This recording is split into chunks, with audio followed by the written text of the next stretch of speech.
नमस्कार दोस्तों, क्या आप एसएससी जीडी की तैयारी कर रहे हैं? तो आइए मेरे साथ। एसएससी जीडी जिसमें जो पेपर होता है वो 100 मार्क के लिए होता है, जिसके 4 सेक्शन दिया गया है। एक है गणित, गणित में 25 क्वेश्चंस होते हैं, रीजनिंग में 25 होते हैं, जीएस में 25 होते हैं और हिंदी व्याकरण में 25 होते हैं। चलो अगर आप एसएससी जीडी की तैयारी कर रहे हैं तो आइए मेरे साथ, मैं दिलाऊंगा आपको मैथ्स में 25 में से 25 मार्क गारंटी के साथ ही रीजनिंग में 25 में से 25 मार्क, और उसके साथ हम दिलाएंगे आपको हिंदी ग्रामर में 25 में से 25 मार्क। इसका अर्थ ये हो गया है कि आपको इन तीनों सेक्शन में ही अगर 75 मार्क अगर मिलते हैं तो आपका सिलेक्शन 100% फिक्स है।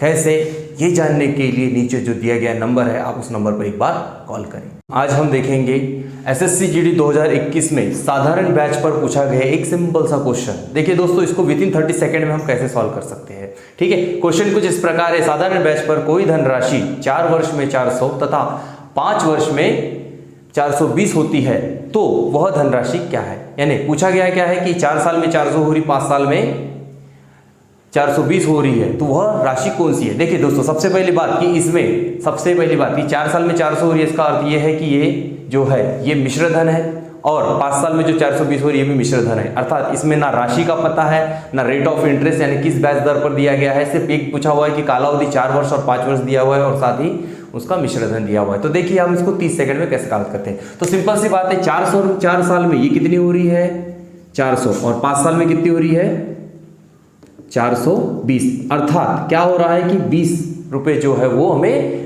दूसरे साल जो है वो ज्यादा मिल रहे हैं। इसका अर्थ क्या हुआ है कि एक साल में हमें कितना एक्स्ट्रा मनी मिल रहा है, तो 20 रुपए। तो 20 रुपए एक साल में। और आपको तो पता ही होगा कि साधारण बैच का जो ब्याज होता है, साधारण बैच पर अगर आप रेट ऑफ इंटरेस्ट पर अगर साधा सिंपल इंटरेस्ट की रेट ऑफ इंटरेस्ट से अगर आप कोई भी रकम लेते हो ब्याज, तो हर साल का रेट ऑफ इंटरेस्ट जो होता है, जो साधारण ब्याज होता है वो समान होता है। तो एक साल का हमने जो डिफरेंस निकाला है ये इन दोनों के बीच का, तो एक साल में क्या हो रहा है कि एक साल में हमें कितना मिल रहा है 20 रुपए। तो एक साल में 20 रुपए मिल रहा है, तो इसका अर्थ क्या हुआ कि 4 साल में हमें कितना मिलेगा, तो 4 साल में हमें मिलेगा 80 रुपए एक्स्ट्रा। कितना मिल रहा है 80 रुपए। इसका अर्थ क्या हो गया है कि अगर हम इसमें से अगर हम ये मिश्र धन में से 80 रुपये अगर हम ब्याज निकाल लें, 80 रुपये हम ब्याज निकाल लें, तो हमारा जो आंसर होगा वो होगा 320। कितना आंसर होगा 320। देखिए कितने आसानी से हमने ये क्वेश्चन निकाले।